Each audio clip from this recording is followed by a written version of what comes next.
நீதிமொழிகள் 7 அதிகாரங்கள் 1 முதல் 27 முடிய. முதலாம் வசனம். என் மகனே, நீ என் வார்த்தைகளைக் காத்து என் கட்டளைகளை உன்னிடத்தில் பத்திரப்படுத்து. 2 என் கட்டளைகளையும் என் போதகத்தையும் உன் கண்மணியைப் போல் காத்துக்கொள், அப்பொழுது பிழைப்பாய்.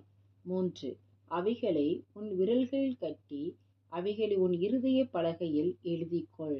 4 இச்சக வார்த்தைகளை பேசும் அந்நிய பெண்ணாகிய பரஸ்திரிக்கு உன்னை விலக்கி காப்பதற்காக.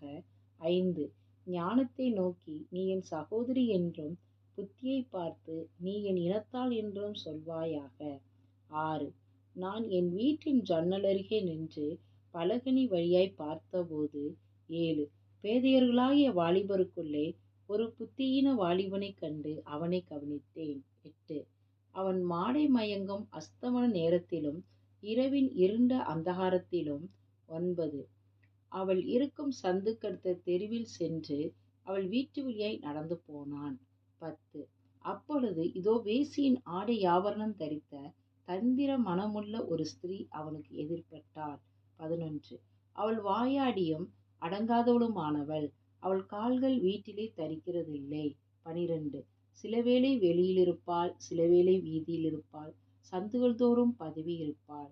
13 அவள் அவனை பிடித்து முத்தம் செய்து முகம் நாணாமல் அவனை பார்த்து. 14 சமாதான பலிகள் என்மேல் சுமந்திருந்தது, இன்றைக்குத்தான் என் பொருத்தனைகளை நிறைவேற்றினேன். 15 ஆதலால் நான் உன்னை சந்திக்க புறப்பட்டு உன் முகத்தை ஆவலோடு தேடினேன், இப்பொழுது உன்னை கண்டுபிடித்தேன். 16 என் மஞ்சத்தை இரத்தின கம்பளங்களாலும் எகிப்து தேசத்து விசித்திரமான மெல்லிய வஸ்திரங்களாலும் சிங்காரித்தேன்.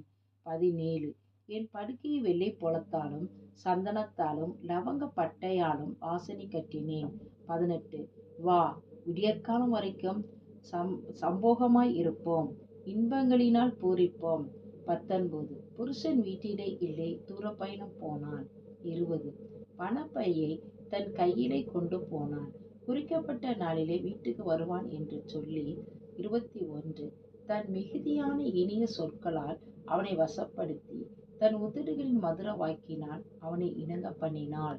22 உடனே அவன் அவள் பின்னே சென்றான், ஒரு மாடு அடிக்கப்படும்படி செல்வது போலவும் ஒரு மூடன் விலங்கிடப்பட்டு தண்டனைக்கு போவது போலவும். 23 ஒரு குருவி தன் பிராணனை வாங்கும் கனியை அறியாமல் அதில் விழ தீவிரிக்கிறது போலும் அவளுக்கு பின்னே போனான், அம்பு அவன் ஈரலை பிளந்தது. 24 ஆதலால் பிள்ளைகளை